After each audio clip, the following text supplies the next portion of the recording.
So good morning everybody, and welcome to the Getting You Back to Work Being COVID Safe webinar from the Taunton Chamber of Commerce. We are delighted to hold another webinar for the Taunton and local business community. We've been working hard to try and find the topics that our businesses have wanted to know about and that have been useful to them in the last couple of months, and we're really delighted to bring on board today Jonathan Wilkins and John Hosseini Sesh, who are from Wilkins Safety Group.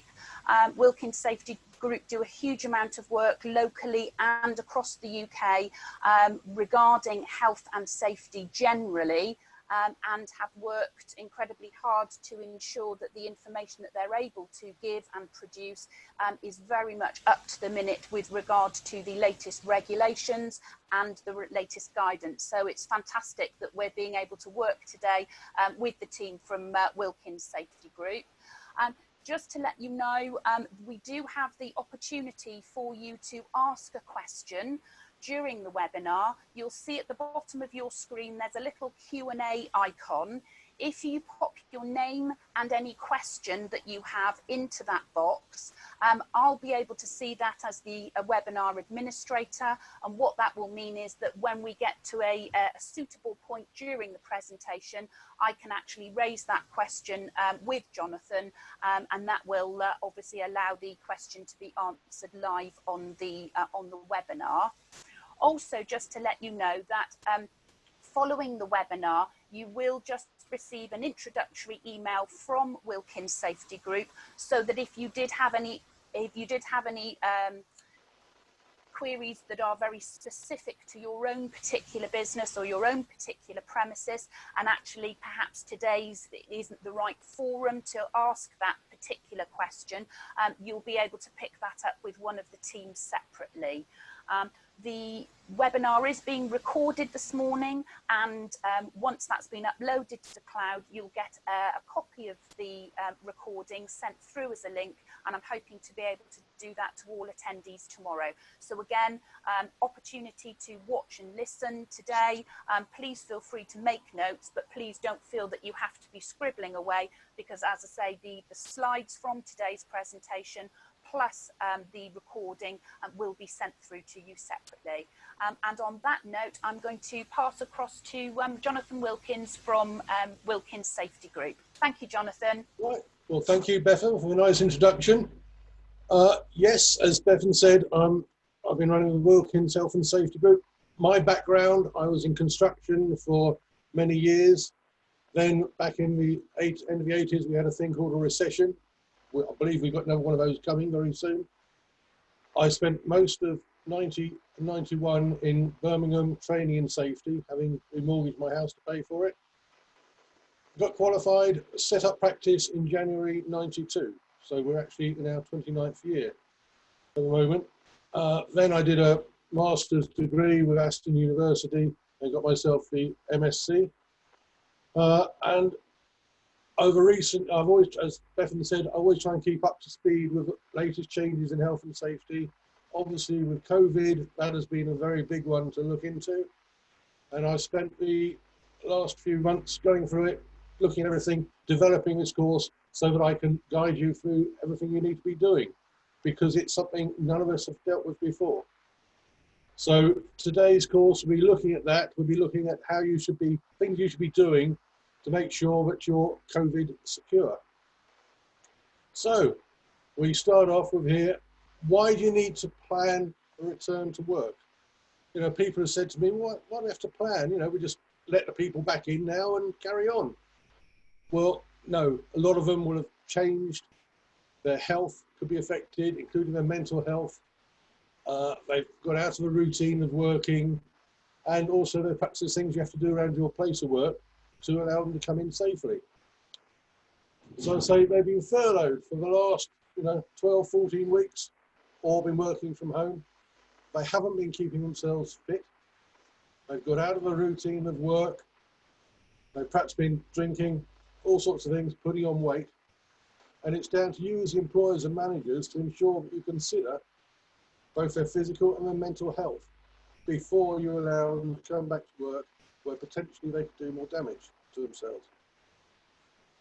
You're also going to consider your place of work. Are there areas where people are going to have problems self-distancing? So perhaps we've got to adapt the layout of our workplace. We're going to put up barriers. Most of you, I'm sure, have been around your local Tesco's or whatever, and you've seen all the controls they've had in place. We've got to perhaps look like things like that for our place of work as well. So there's a lot to think about. You need to do a risk assessment. I'm sure most of you have done risk assessments in your time, but we've got a special one here for COVID. We're going to consider 3 questions. Where within the workplace can people come into close contact? Have we got hotpots areas? You know, for example, the main foyer when people come in, lift lobbies, places like that can be very cramped for space. So people may come in contact. That's a potential risk.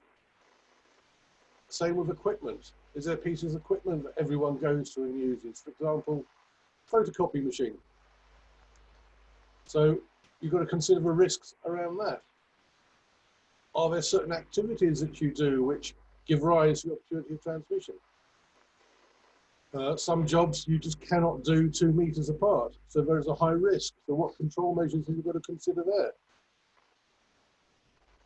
And if you had to rearrange the furniture in your workspace to allow for the 2 meter distancing, is that blocking off a fire exit?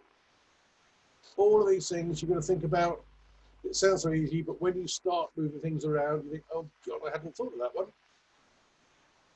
So best way to do is to, before you go back, which is why it's all planning, think about your place of work. Have you got a plan for drawing, in which case you can do the desktop exercise? If not, walk around your place of work. Perhaps 1 or 2 of you bosses, walk around and seriously consider, where are we going to clash? Where are the problem areas? Have we got hotspots? And then what can we do to remove that risk so there's no problem? So you've got to do this risk assessment. Now, I put Eric up here because I'm sure most of you, if you've done any health and safety training of any type, you've been told about Eric. All our health and safety guys love Eric. So we eliminate, reduce, isolate, control. With this COVID, we have slightly different headings, but they all line up to the same thing. The first layer is avoid all personal contact. If we're avoiding personal contact, we're eliminating any risk of catching it. The second layer, I'm going to go through all of these in detail shortly. Health surveillance, social distancing, personal hygiene, workplace cleaning. All of these are ways to reduce the risk. We can't eliminate it, we can reduce it. Then the third tier, personal protective equipment, barriers, gloves, face masks. All of these are ways to isolate the risk. Okay? And then the last bit is workplace ventilation. Good ventilation helps keep COVID at bay. We've established that it loves being an enclosed space. It doesn't like being outside. It doesn't like ventilation. So it's a good control measure. If we take each of these in a bit more detail, work at home if possible. I know most of us have been working at home for the last 3 or 4 months. Many of us probably work at home anyway. But if you've got people who've been working for you and they can still work at home, they should be. I sent one of my team up to London this week for a company we deal with. They've got 250 odd people working in an office. They've all been working from home or furloughed for the last few months. Some of them, about 10 of them, had contacted the office and said, look, we need to go back in. Can we come back into work? So the company said, yes, okay, we'll have a look. So we went up there, or one of my fellows went up there this week, did a complete COVID assessment on them to see if it's safe to allow 10 people back into work in an office for 250 people. So you need to think about it, and I would say keep them at home. If there's no need for them to come in, leave them at working at home. Obviously, if it's essential they come into work, because of the job they do, we have to let them in. You've got to think about vulnerable people, high-risk employees. Have you got staff who have got health problems?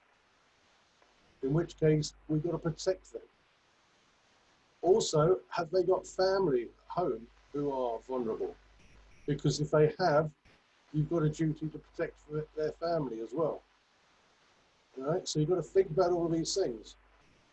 Run meetings on the likes of Zoom and Skype. I mean, we're doing it on Zoom today. It works very well. I must admit, I'm getting keener and keener on these sort of things, and I believe firms should look to do this even after the COVID crisis has been dealt with. Lots of ways it can save you money and time.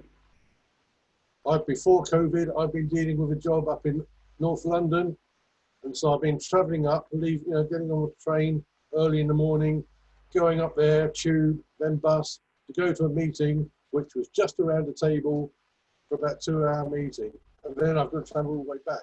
So I'm taking 12 hours for a 2-hour meeting, which could just as easily be done on Zoom. In fact, the last couple, when COVID came in, were done on Zoom. So, I'm recommending people look at this for the future anyway. You can also use it if you've got people working at home or staying at home, keep in contact with them. They were probably getting anxious. They've got things they're worried about. Is there going to be a job for me when I come back? Especially after what came out from the Chancellor yesterday. They're hoping that there's going to be a job back, but some people may say, no, we won't bother with it. And only think about ramping up the numbers, returning to work, once you know that the protection measures you put in place are sustainable. It's no sense opening the door, like the office in London, to 250 people, if they cannot cope with 250 people. If they can, wonderful. If they can't, hold back. Health surveillance. Are you doing pre-return to work health check declarations? i.e., are you checking with your staff that they have not got symptoms of COVID? Simple questions to check. And also in this, you can say, have you got people at home who are at risk? So you put these questions out and you need them filled out back to you so that you can prove, God forbid if you need to, that you have been checking. And don't just do it when they first come back. This should be a regular, I would say at least weekly, for the first few months anyway, of getting people back, just to be sure that they are still in good health. So make sure they tell you. Workplace testing for high-risk staff. I'm sure we've all seen nowadays these infrared temperature gauges where people can point it at your forehead and see if you're running a temperature or not. Shouldn't we be doing things like this in our place of work? Because we've got a duty to the rest of the staff. Have we got in-work protocols for dealing with someone becomes ill? Because what happens pre-COVID, if somebody becomes ill in the office, everyone gathers around, don't they? See if they can do something to help that person. Are you all right? Can we help you? You cannot do that with COVID. If you're doing that, suddenly those people who've gathered around are at high risk of being infected. So we've got to have a set protocol that all your staff are aware about, as that if you start feeling ill and you think you may have the symptoms, there is somebody you can inform. Then you go and retire to a safe room. So we're going to have to sort out a safe room at work, an office, a spare office or something, where that person can then sit and wait. Then you need to contact the probably 111 or your local doctor or something to find out the controls to be done, because you cannot bundle these people into your car and take them home, because if you do, you're at risk of you being infected or your family if they use the car. So you've got to make sure, even 999 necessary to have this person removed from your place of work and taken to hospital or wherever they need to go. Depending on how bad they are. Then, of course, you've got to speak to their family. and you've got to speak and allay the fears of the rest of your workforce. We've probably now got to instigate a track and trace system. And if that means you've got to close now for another week, well, sorry, so be it. We've already seen, haven't we, with a couple of pubs who opened up at the weekend and have already closed because they had somebody that's tested positive. You, as employers, have a duty of care to the rest of your staff. So you've got to work out these protocols now, not wait until somebody becomes ill, and then you think, oh, what should we have done? Okay? And health declarations for visitors, contractors. You now know all your staff are fairly healthy, but you've now got a contractor come in and do some maintenance work. Is that person coming in? Is he healthy? Has he got symptoms?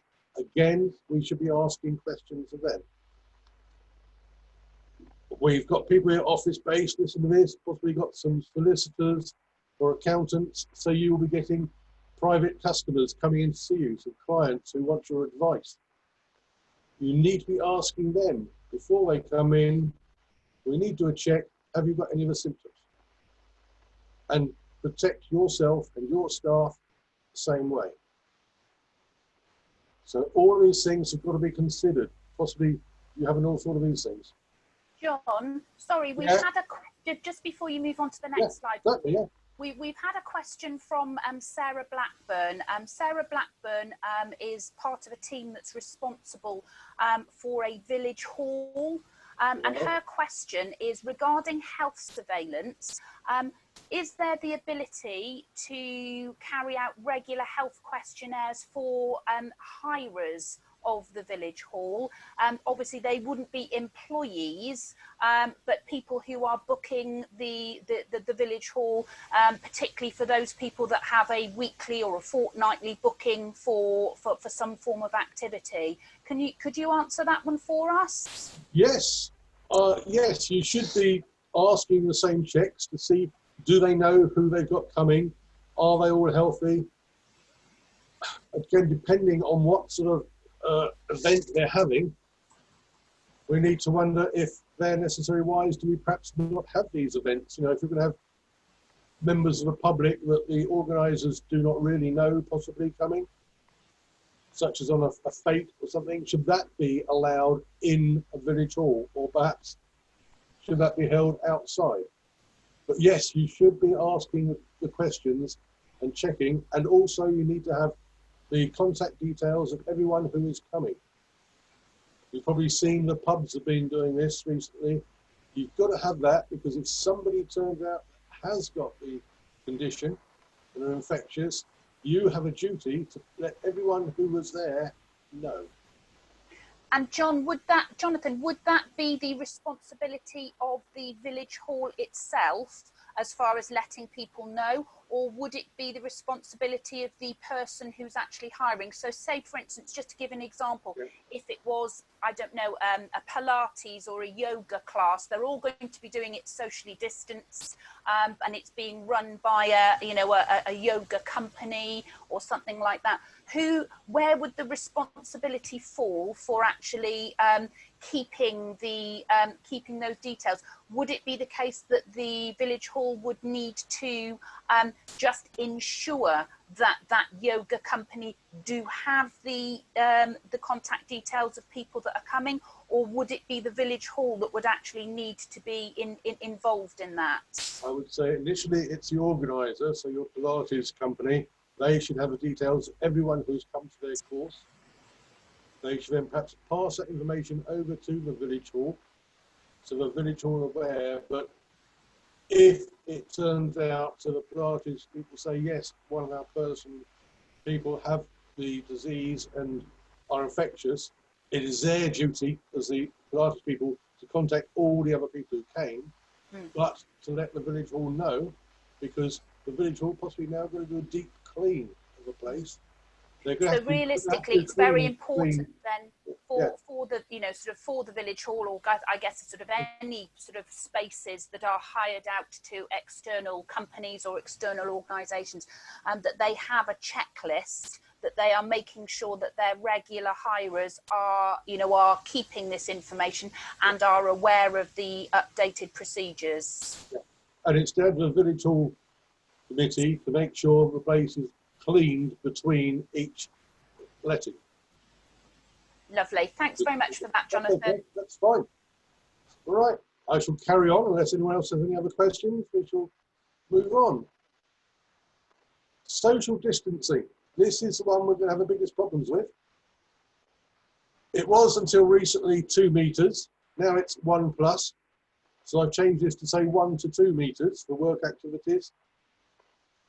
Unless it's not practical. No, I'm not saying if it's inconvenient, because it's always inconvenient, but this is the practicality. If it is not practical to keep the 2 meter distance, then we have to look at other controls, perhaps wearing a mask or things, but wherever you can, keep the 2 meters apart.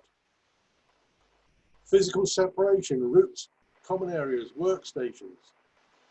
We cannot have people coming over to your workstation, your desk, and possibly infecting you. So I don't know how many of you perhaps have put barriers around or screens up around workstations and desks. Well, I am seeing it in a number of offices coming up now. Things like that you have to think about. Other areas where you may clash. I know of one firm I deal with. They're in a building which is shared by other companies. You go up the stairs or the lift. I think they're on the 2nd floor, and then from there's a doorway down a corridor, and they're about 3 parts away down the corridor on the left-hand side. It's only a normal corridor. It's about 4.5, 5 feet wide. As you walk down there, there's other doors and offices on the left and the right-hand side, which are owned and run by different companies. So there is always a risk that someone will come out of one of those doors as you're walking down the corridor. So they've got to consider that and work out the system between themselves to make sure it's safe. For example, you open the door, you look into the corridor before you go down it to make sure there's no one coming out of another door. But all these things have got to be thought about, but will be difficult to, for people to maintain, because we know what people are like. We forget after a while. Arrival and departure times, especially departure times. You know, it's like 5 o'clock, mass exodus to the door. That cannot happen because you've got a big problem there of people being cramped together. So it's got to be controlled. Do staggering of arrival, staggering of departure, and also breaks. We'll have to worry about personal behaviours. People, especially when they've been back at work for a while, will slip back into their old ways, coming over to your desk and saying, oh, how are things going? Oh, have you got this? Can I just borrow that? And being right up with somebody. It's going to happen. So the bosses amongst you or the managers are going to have to keep an eye on this and control it. We need to put up public screens for protection screens for public-facing staff. Your people on the reception desk, where the public are perhaps coming up to see them. We need a screen to protect them. We need lots of signs and information, reminding people, these are the problems, these are the controls, you must follow these controls. And supervision at hotspots, perhaps on the doorways when you're going out, when people are leaving, perhaps in the lift lobbies. Just need somebody there to say, hang on a second, right, now you can go through, and the next one, please. Controlling it, because we cannot necessarily leave it to the people. Obviously, it depends how good your staff are, but there is a risk. Personal hygiene. We've got to do frequent hand washing, sanitisation. You need additional facilities, washing, sanitizer dispensers, etc. I mean, I know here in our office, and we haven't got a very big office here. You come in the door from outside, there is now a sanitising thing put up with a sign. Please use before coming any further. Then, when you come to the office door itself, the inner door, there's another sign there, again, reminding you in case you haven't, and there's a sanitizer just inside the door. And then we've got another 2 or 3 around, and we have them on desks. All of these things you've got to be doing and making sure people are doing it as well. We need signs and information. Coughs and sneezes into disposable tissues. When I was a child, we were always taught coughs and sneezes spread diseases, catch them in your handkerchiefs. Perhaps that's been forgotten in recent years, I don't know. But we need to be making sure that people are using tissues and disposing it properly. Avoid touching surfaces you don't need to touch. Try not to share equipment. You can't say, oh, I'll borrow my phone, borrow my stapler. There are some things which you cannot avoid sharing. Photocopier, for example, but they've got to be wiped between use. Every time somebody uses it, they need to wipe it down. So personal hygiene has got to be improved. And even down to when you use the loo for whatever you use it for, before you flush, you should close the lid. Something I've done for years and years and years.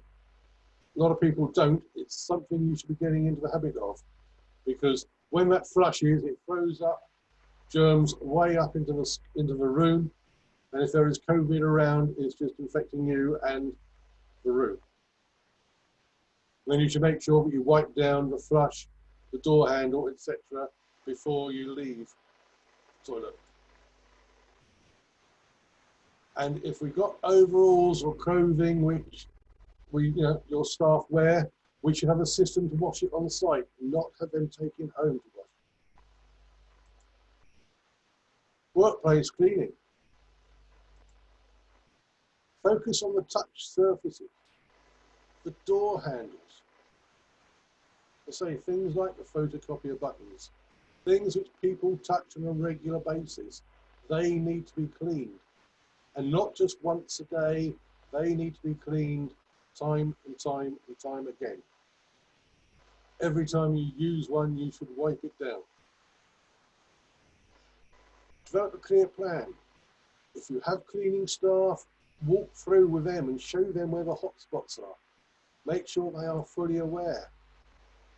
If you share a building, discuss it with your landlord or facility management.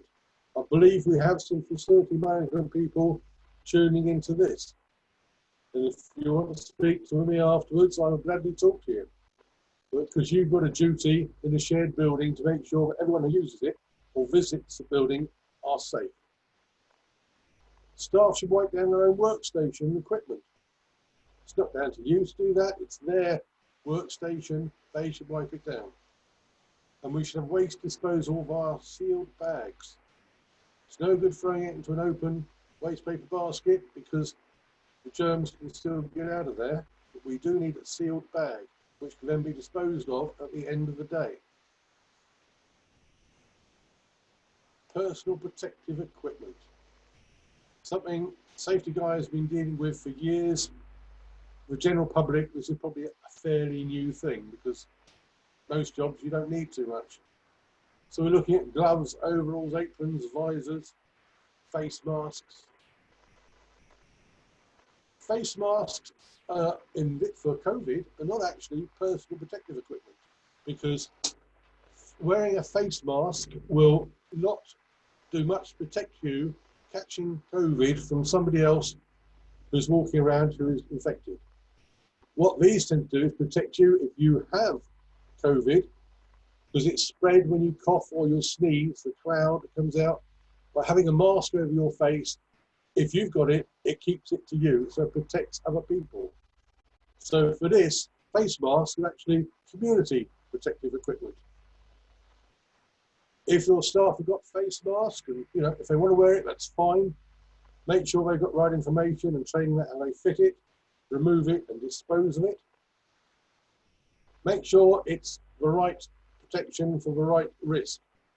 So your doctors, your care workers, dentists, hygienists, all these people been doing really well over the last few months, saving us all. They need the good quality masks, the PP3s or above. Make sure we leave them for that lot. Basically the HSE has said, if you didn't wear a mask for your job pre-COVID, you don't really need to wear one now for most situations. However, if you've got staff that want to wear a mask, they feel happier, fine, we'll encourage that. Please let them do so. But generally, if you're office bound and you didn't wear a mask before, there's no great need to wear one now. Individual use, disposable masks where possible, they're the best one. You can now, and we see them more and more, people selling them reusable ones, which is fine as long as you've got proper controls for how they're cleaned. All right, so generally a lot of those, perhaps you just make sure people are taking those back and cleaning them properly, or if you're cleaning them in-house, which may be the best, that people hand them in and they get properly washed. Ventilation. As I said earlier, COVID doesn't like the outside, doesn't like good ventilation. So we need to try and improve ventilation. It dilutes the droplets. COVID travels on the droplets when you sneeze or cough. So if we can change the air 3 to 5 times every hour, that is ideal. If you haven't got air conditioning, excuse me, in your office, open windows and doors, as long as that doesn't compromise on security or fire protection. So, excuse me a second.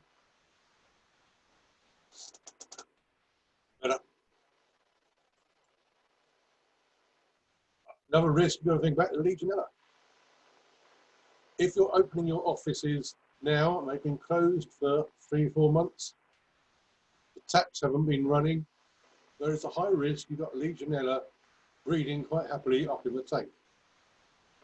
So you need to go into your office, turn on every tap and just let them run for about 10 minutes. That should then flush any Legionella out of the system. All right, don't just go in and turn it on and let people start running taps and drinking water before you've done this, because the high risk they will get Legionella. With your ventilation, again, the other thing to consider is some of the air conditioning systems have ventilation points where they re-release the air into the workspace, perhaps aimed at somebody. This may cause worry and anxiety amongst people who have got a vent aimed towards them. So you should perhaps be having a ventilation engineer to come in to clean the whole system, change the filters, make sure that system is perfectly clean before you turn it on. And then you can perhaps allay some of the fears of people near, in your workspace. Why is this all going to be very difficult? It's an unseen threat. We can't see this one, we can't hear it, and it's a two-way route for harm. What I mean by that is noise, for example. We know what noise is, we know it can damage our hearing, we know we can control it, we know where the noise is coming from, we can turn that machine off if necessary, noise gone. This one is a two-way threat, it's from people. So I could pass it to you, but you could also pass it back to me, and we don't know that everyone's got it. Was it yesterday or the day before in the news? 80% of people who have tested positive for COVID have no symptoms. So we cannot be sure who's walking around and who's got it. So it's a big threat. There's a lot of uncertainty about the risks and the effectiveness of controls. This causes worries. This is going to be the largest workplace behavioural safety programme ever carried out.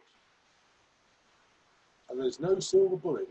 I can't say to you, go and do this and you'll be okay, because it's not the case. Each workplace needs a tailored solution. There's no one size fits all. Your workers are going to be anxious about coming back to work. Your employers, those of you who are employers, are also quite rightly anxious as to, have we done everything we need to do to make sure our staff are safe?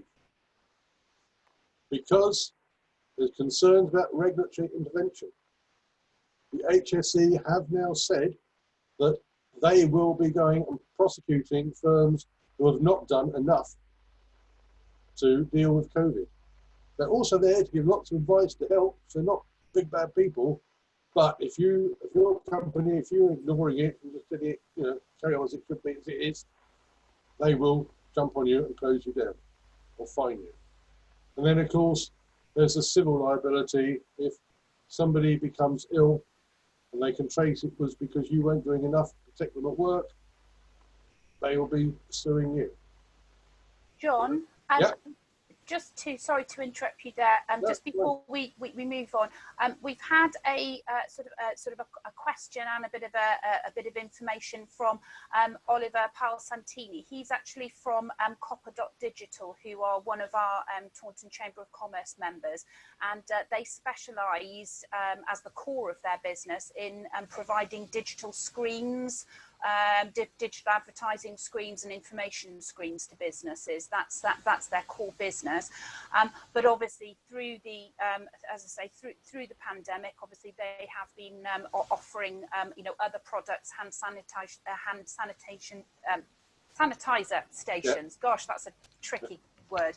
But he, just a question from him really would be that obviously as a health and safety expert, would you recommend sort of blue light or UV light hand sanitizing units as opposed to sort of gel, or in addition to? Possibly in addition to, I mean, the blue lights, what have you, highlights how clean your hands are or are not and where there is bacteria. And that'd be great. I mean, if people can get one and afford it, wonderful. The main thing we've got to do is wash our hands, ideally with soap and water, as opposed to sanitizers. Ideally with soap and water for a good 20 seconds. And there are videos and things you can get to show you how to wash your hands properly. But not everyone can start putting in sinks and basins and taps at different places around the workspace. So that's if you can't, that's when you use these 70% or above alcohol content sanitizers and work those in properly as well. And then yes, if you can put one of these infrared things to see how clean your hands are, brilliant. Fantastic. Thank you for that, Jonathan. And just to let everybody know that when I send the link out to watch the recording back, I will include the web link and contact details for Copper.Digital. So if anybody's wanting to look at some of the types of products that Jonathan's been talking about today and are interested in supporting a local business in order to do that, then there'll be the link to Oliver's business with the details that come out. Thanks very much, Jonathan. Okay, right then. Now we're going to look at the mental health impacts. Because people have been affected. They've been getting very anxious at home. We've been locked in, and we'll look at reasons for that in a second. So we've got to think about it. But what influences our mental health? There are three big things which influence mental health. The biological bit. If you're young, fit, good looking, can do things, you're probably feeling pretty happy with yourself. Life is pretty good. And so it's having a good boost to your mental health. However, as you get older, you perhaps get aches and pains. You perhaps develop things like heart conditions. You perhaps put on weight. You may get cancer or various things. All of these in your biological makeup, which actually can have a bad effect on your mental health, make you feel pretty down. So that can have an effect. The other thing is the social setup. If you've got a good place, for 3 months till we've been in lockdown, if you've been living in a nice house with big gardens, so you can get outside there, you've got a good family with you, you've been feeling not too bad. But I watched a news article a week or so back now, where there was a family living in a flat on the 17th floor. They had young children. The father had stopped one of his young kids falling out of the window, 17 floors up from the ground. stopped him from doing it, so they locked all the windows. So they spent all these last few months, where it's been quite hot a lot of the time, 17 floors up with a young family and all the windows locked. Do you think that's had a good effect on their mental health? No. And so again, you need to think about your staff coming back. What are their situations been like? And then on the psychological, are they in a good relationship? Fine, but some people aren't. We know that some people have been in lockdown with an abusive partner. Or perhaps they've just recently lost somebody, possibly even through COVID, so that's going to have a bad effect on them. So all of these things together affects your mental health. A couple of interesting facts here. In 2018-19, depression and anxiety account for 44% of all work-related ill health and 50% of all working days lost. 34% of those are construction workers. You know, a stereotypical construction worker is a big macho bloke who doesn't worry about anything. I'm okay, mate, you know. They're not. 34% have had some degree of mental health. And 74% of UK adults have felt stressed to a point where they've felt overwhelmed or unable to cope in the past year. That's a lot of people. Some of you may be able to relate to that. 60 to 90% of employees give a different reason for absence to work relating to stress or mental health.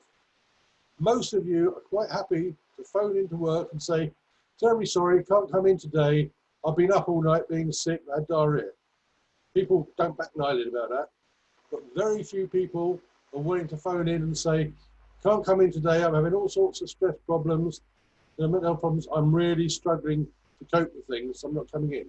It's easier to say, oh, I've been up all night with a squeeze. 2 out of 3 employees don't feel there are enough places to discuss their problems at work. They haven't got anyone they can talk to.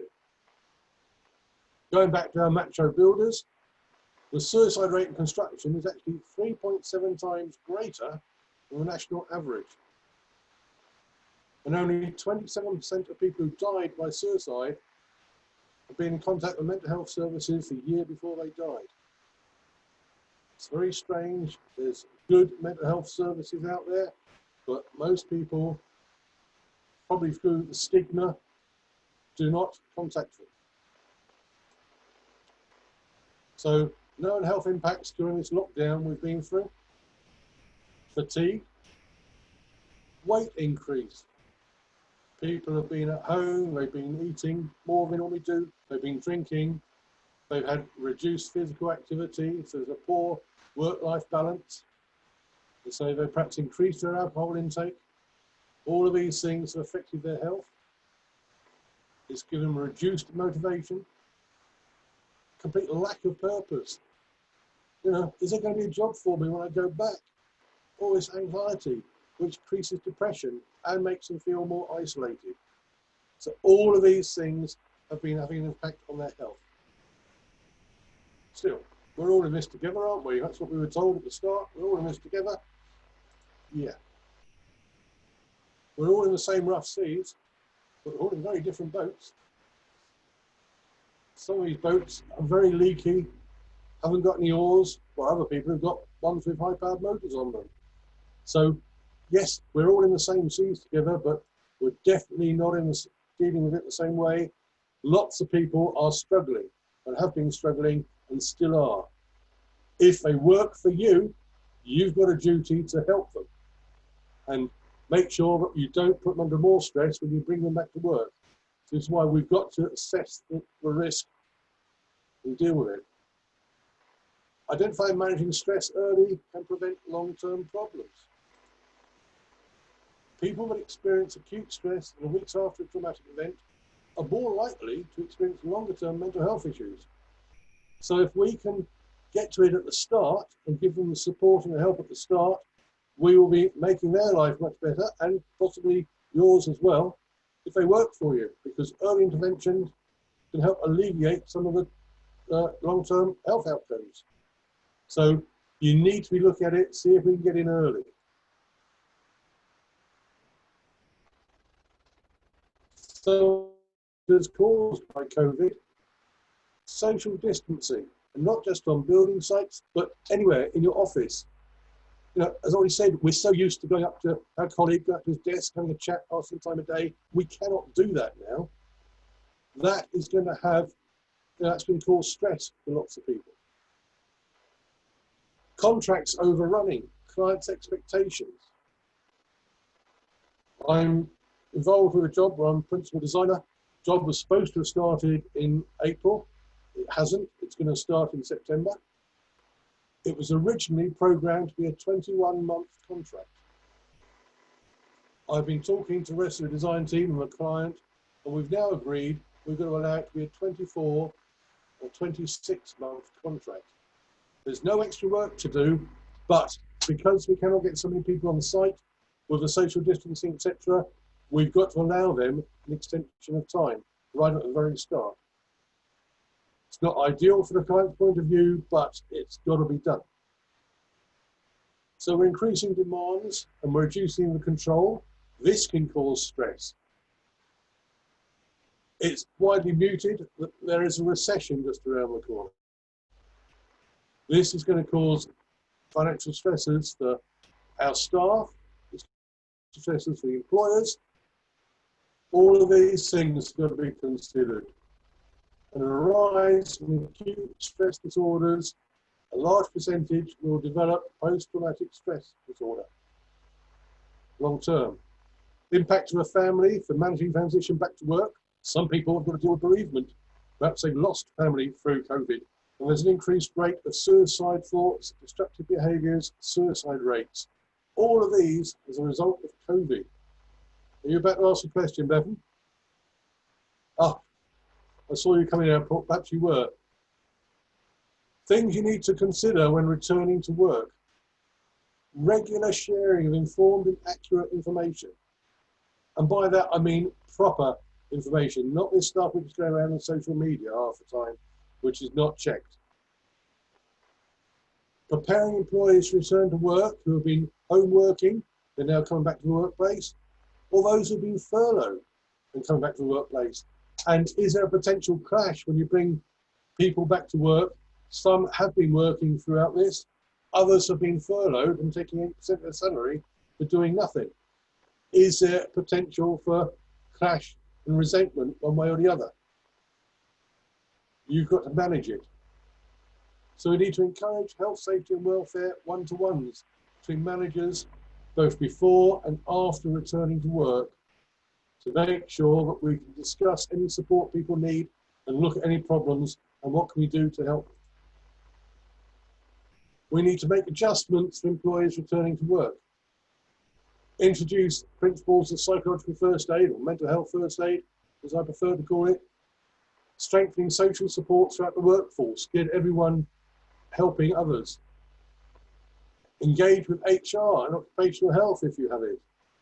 Understand and encourage and effectively communicate with other support agencies. And there are a number of agencies out there. But remember, most employees will be okay. We need to identify and support those who do need the support. So we should be looking at mental health first aid.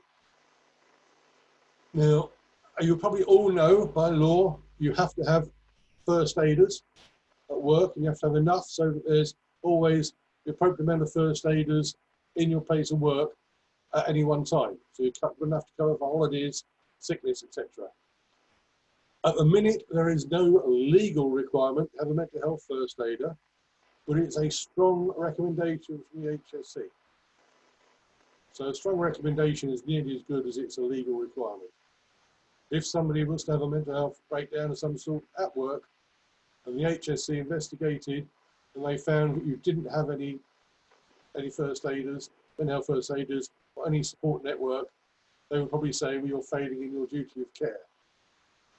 So mental health first aid is where we offer help to a person who's developing a mental health disorder. Could be an initial crisis, could be a panic attack. The mental health first aider is trained to help them. I'm a mental health first aider myself. So we're trained to go through and give support and help that person who's having a bit of a crisis.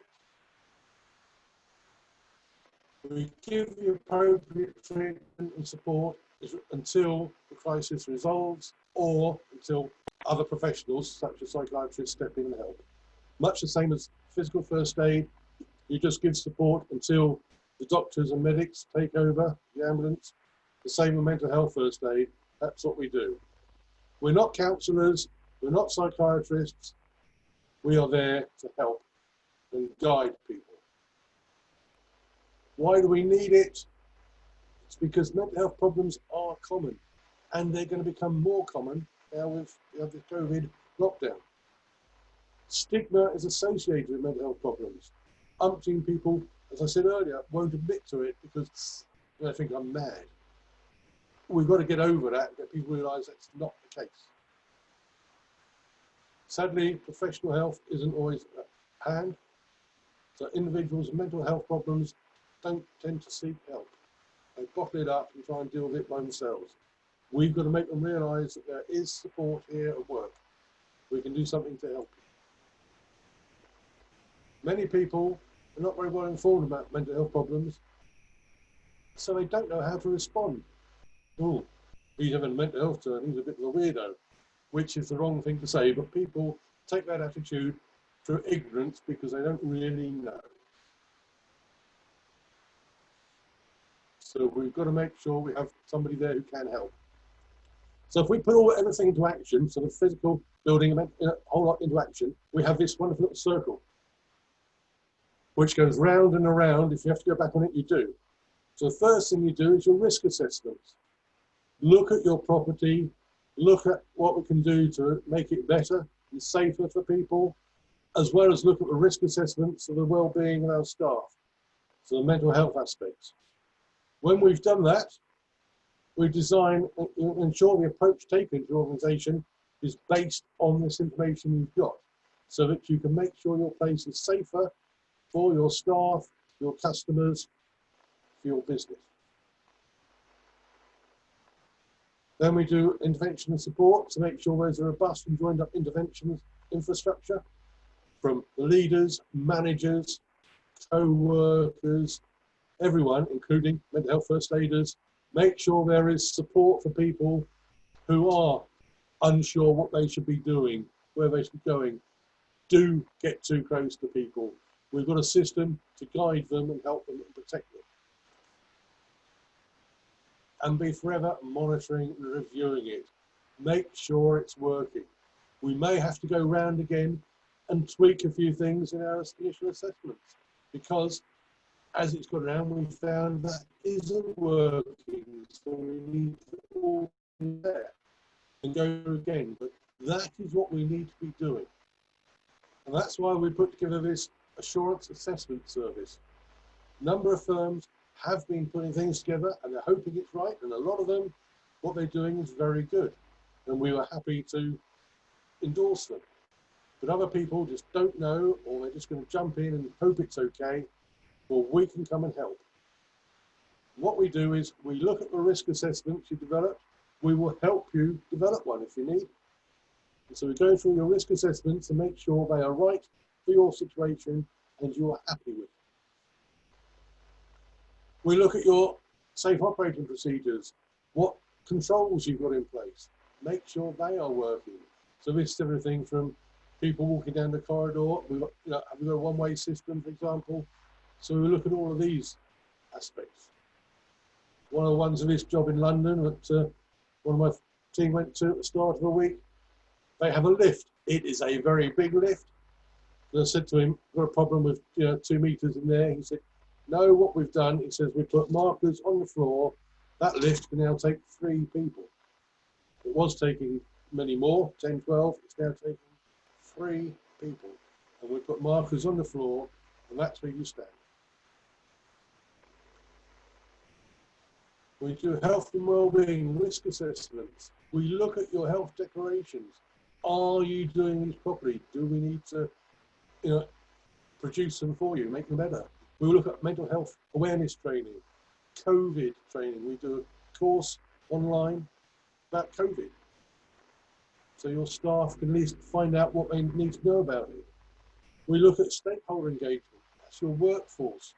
your directors, everyone involved. Have we got a proper communications? Are we telling people the right thing? Are we doing return to workplace inductions? Or are we just opening the door saying, come on in guys, that'll do, and not making them aware of the new controls? We can't expect to know about it, we haven't told them. And then we look at workplace adjustments, how we had to reconfigure the workspace. We go through all these things. We look at emergency planning, workplace hygiene controls, etc. And when we've gone through it and we are happy that you are doing all you can do, and you're happy that you're doing all you can do, we will give you a certificate. Yes, you can get these certificates from their online, from the government. They're in blue. We've done ours in red because it's the company colours. But whereas the others say, we confirm that we've done this, that and the other, we turn around and say, we confirm that this company has done all these things. And so we rubber stamp it, and then that you feel free, you can put it up on your doors, in your windows, you can put it on your website, but you're now saying to your customers, staff, anyone who deals with you, that your company is COVID secure. They are safe to come in and see you and work at your place of work. Has anyone got any other questions? There's our contact details. If anyone needs it, please shout. I was going to say, we did have one question from Natalie Dyson. Her organisation work with and represent quite a lot of charities, and so I'm going to put you in contact with her to sort of talk offline about some possible opportunities there. And then one just quick final question from Oliver Palsantini. Just a question around whether there is going to be, whether there is really a solution for sort of pedestrian pinch points in sort of towns and villages. I guess that's potentially more of a question for sort of local authorities and things like that. But is there anything sort of perhaps beyond sort of signage or is it common sense? Well, I suppose common sense, there is a certain amount, but what is common sense? What is sensible to you may not be to someone else.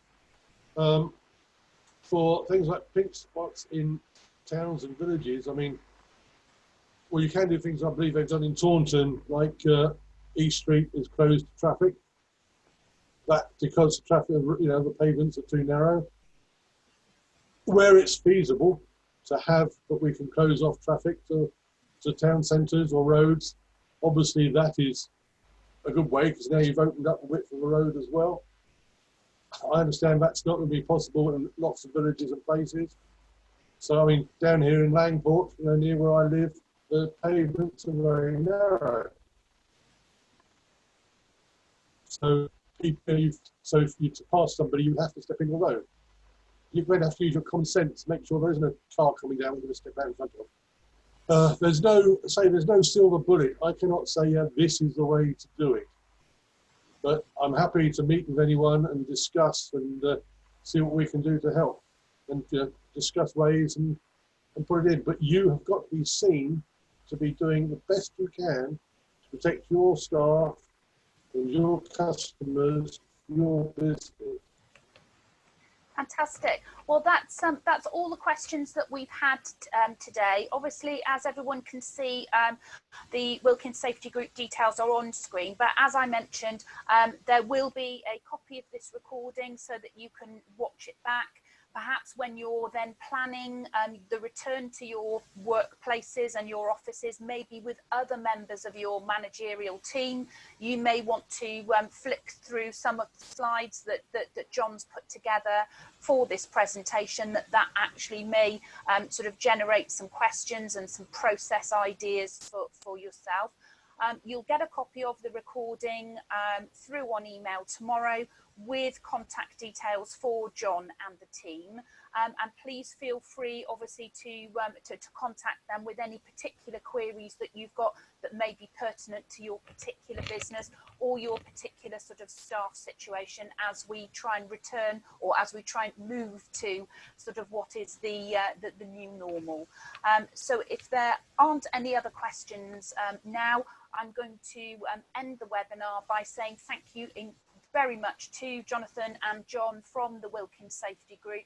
Again, it's been great for us to be able to offer these free of charge webinars to help support the local business economy, particularly as teams are now looking to start moving some, if not all, of their staff back to their premises. So what you've shared today, Jonathan, I know will have been really useful and will have given people some really great starting points as far as their return to work is concerned. So thank you very much again on behalf of Wilkins Safety Group and the Taunton Chamber of Commerce, and we hope to see you at one of our next events. Many thanks for joining us today, and goodbye from us. Thank you. Cheers. Bye.